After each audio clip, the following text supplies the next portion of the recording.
फिर से उद्घाटन हुआ है, क्या कुछ कहेंगे? 36 बिरादरी के इस सामंजस्य को किस तरह से संयोज रहे हैं? सैन अमृत प्रेम को जो पिए वडभाग, हिदरे तैतरी बज उठे गूंजे 36 राग। ऐसे महान संत जिनकी गुरु के प्रति इतनी अटूट आस्था थी, उनका तप इतना पक्का था कि एक कहते हैं कि एक राजा का कोड भी खत्म हो गया था उनकी भक्ति से। तो महान संतों का हमेशा एक हमें मार्गदर्शन मिला है, वो हमारे सच्चे मार्गदर्शक हैं जो हमें सच्ची राह पर चलाने का संदेश देते हैं।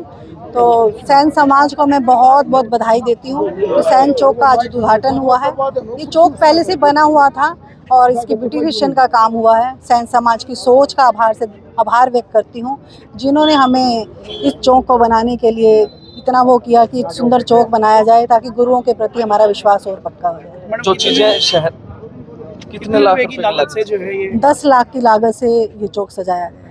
किस तरह से देखते हैं इन चीजों को? एक 36 बिरादरी का भाईचारा और ये इस तरह की चीजें गोहाना के अंदर अब स्थापित हो रही हैं। हर चौक से गुजरते हैं तो दिखता है कि यहाँ पे किस तरह की सद्भावना चल रही है। जब नगर परिषद ने इन चौकों को सजाना शुरू किया, इन चौकों को सुंदर बनाया गया, तो लोगों की एक पहले एक आवाज़ आई थी कि नगर परिषद गोहाना को संतों की नगरी बना रही है और बनाना भी चाहिए, क्योंकि संत हमारे मार्गदर्शन हैं। संतों की श्रेणी, इनकी भक्ति हमेशा उत्तम रही है और आगे रही है, क्योंकि इन्होंने हमें सच्चा मार्गदर्शन दिखाया है, अच्छी राह पर चलना सिखाया है। तो हमें संतों के प्रति ये विश्वास हमारा बना रहना चाहिए। ये तो लोग सोचते हैं कि जिसकी वोट ज़्यादा हो उसकी चीज़ें ज़्यादा होती हैं, लेकिन शायद सैन समाज की उतनी वोट भी नहीं है, लेकिन उसके बावजूद अगर चौक की बात करें तो अच्छा खासा बढ़िया चौक बना। सबसे पहले तो मैं सैन भगत के चरणों में वंदन करता हूँ, उनको नमन करता हूँ, जिन्होंने हमें आदर्श दिए, जिन्होंने हमें संस्कार का बीड़ा उठाया। ऐसे महान विभूति संत शिरोमणि सैन भगत के चौक का अनावरण किया गया है। मैं समझता हूँ कि हमारे लिए सौभाग्य का दिन है। ऐसे संतों के हमें चरण वंदन का मौका मिल रहा है, आज हम उसके साक्षी बन रहे हैं। मैं समझता हूँ कि इससे बड़ा हमारे लिए जीवन में पुरुषार्थ नहीं हो सकता, क्योंकि जीवन में एक मार्ग है, अगर हम कुछ अच्छा करेंगे तभी कुछ अच्छा पाएंगे। वैसे भी मनुष्य जन्म परमात्मा ने जो हमें दिया है वो लोगों की भलाई के लिए दिया है। अगर हम अच्छे से काम नहीं करेंगे तो कैसे संस्कार आएंगे? अगर संस्कार अच्छे नहीं होंगे तो विकास कैसा होगा? तो मैं इसके लिए नगर परिषद का भी धन्यवाद करता हूं, जहाँ सुंदर चौकों का निर्माण कर रहे हैं, वहाँ सुंदर द्वार लगा के संतों की नगरी कहलाने का काम कर रहे हैं।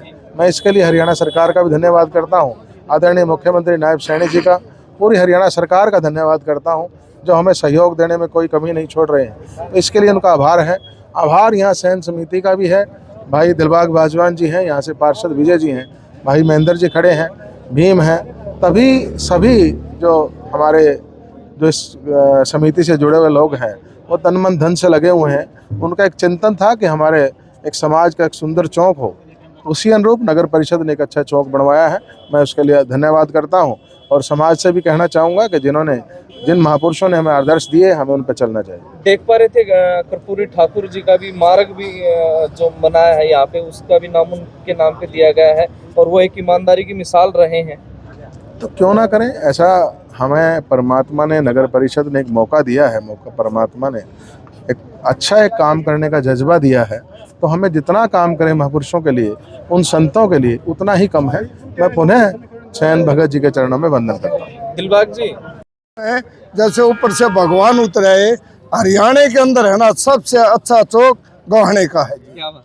और इसमें ऐसा किया है, जय बार भी हम गए है ना, प्रधान जी ने समाज को नाराज नहीं किया। इसलिए हम तो ये कहेंगे, जो विकास के कर्म दाता हैं गोहाने के अंदर, इनके द्वार से कोई है ना कोई खाली नहीं आया। हम तो इनके इस बात में बहुत बहुत धन्यवाद। उन्होंने दूसरे या जो शहर को चमकाने का काम किया तो इसी परिवार ने किया। उससे पहले बहुत चेयरमैन भी बने और भी बने, सब कुछ बने, लेकिन इनके दौरे जान की भी हिम्मत नहीं हुई थी। और यहाँ तो हम खुले रास्ते जावे, तो इस करके ऐसे आने वाला समय भी मैं तो कहूँ भगवान इसी परिवार को दे।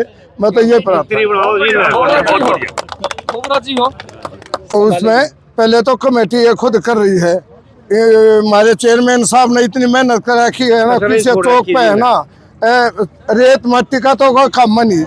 अगर वो थोड़ी बहुत कमी रहेगी, इतना मेरे साथ चलेंगे, इसकी मैं सेवा करता हूँ। आदमी नहीं है, सब जागरूक हो गए, मेहनत कर रहे हैं, धर्मशाला की भी, रिस्क की भी।